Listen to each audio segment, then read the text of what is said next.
Chapter 4. Someone very special. Your house looks especially lovely with all the Christmas decorations, Cornelia said. Sunlight poured through the parlor windows and danced in her soft, wavy hair. Thank you, Grandmary answered. We didn't want things to be festive for you. Samantha didn't say anything. She didn't even look at Cornelia. I hope the trip down wasn't too tiring for you, said Grandmary as she passed a plate of tiny tea sandwiches. Oh no, Cornelia replied. I do love motor cars, and Gardner is such a good driver. Grandmary smiled.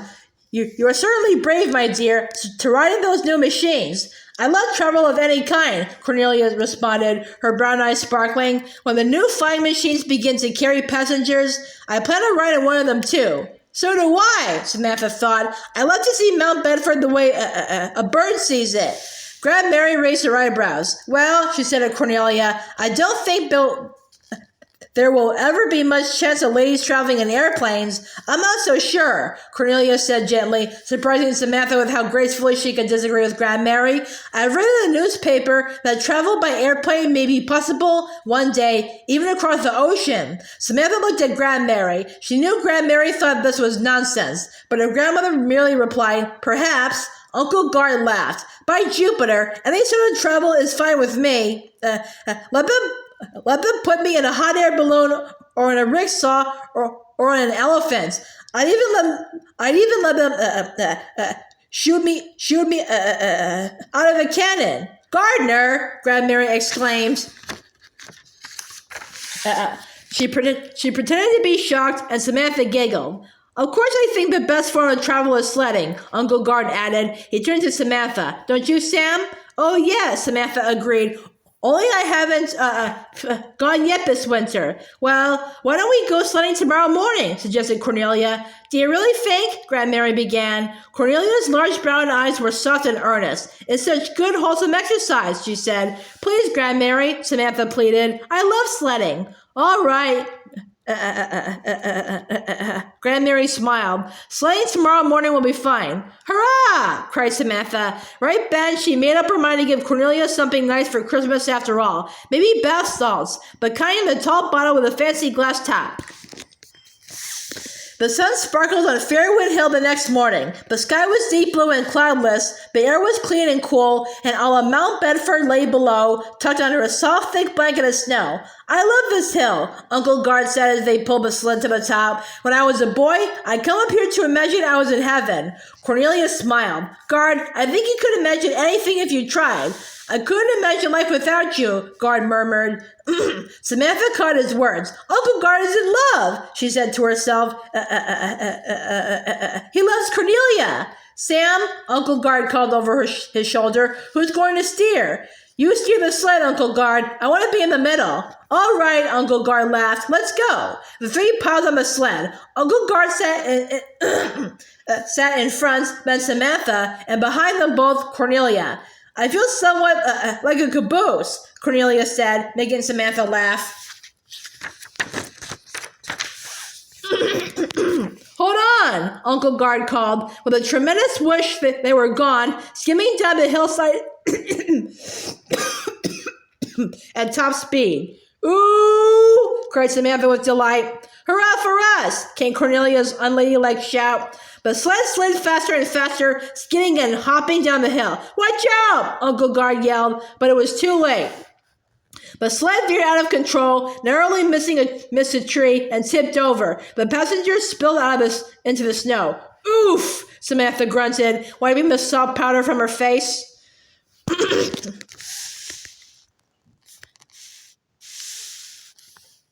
Samantha turned to see what he thought was so funny. It was Cornelia. Uncle Gard was in front of her, laughing and pointing back up a hill. Samantha turned to see what he thought was so funny. It was Cornelia. She landed on her stomach, and her hat had flown right off her head. She looked most unladylike with her legs tangled, her face red as a beet, and her beautiful hair all stringy and wet. But she was laughing, too. Samantha had never seen anything like it, a grown-up lady who knew how to play.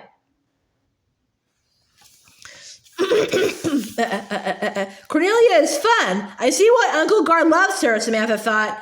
Come on, Cornelia cried, pulling herself up and dusting off the snow. Let's do it again. And they did. They sledded until they were so out of breath, their clothes so wet, and their noses so red they could do nothing but hurry home to a hot lunch with Grandmary. After lunch, they decided to go shopping. They piled into Uncle Gard's automobile, and with a loud ooh-wah, ooh-wah from the horn, they rumbled off toward High Street. This year, the store seemed more beautiful than ever. Miss Smith's stationery shop had a revolving Christmas tree made of Christmas cards. As the music box played Joy to the World, the tree turned round and round. Mr. Jerome, the shoemaker, had 4 mechanical elves in his window. They hammered, stitched, and polished tiny shoes. Their mouths opened and closed as they worked, and their pointy-headed heads turned from side to side. Aren't they cute? Samantha asked. She had seen the elves every Christmas she could remember, yet each year they delighted her as if she had never seen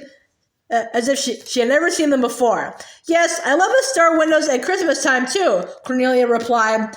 Next they came to Mr. Carruthers' candy shop. Samantha thought Mr. Carruthers' shop was always a wonderful place, but now she thought it was spectacular. Large red bins shaped like sleighs were heaped with sweets. Oh, don't those look delicious? Cornelia pointed to the mounds of light and dark chocolate on a small silver tray inside a glass case. I just love chocolate truffles, she said.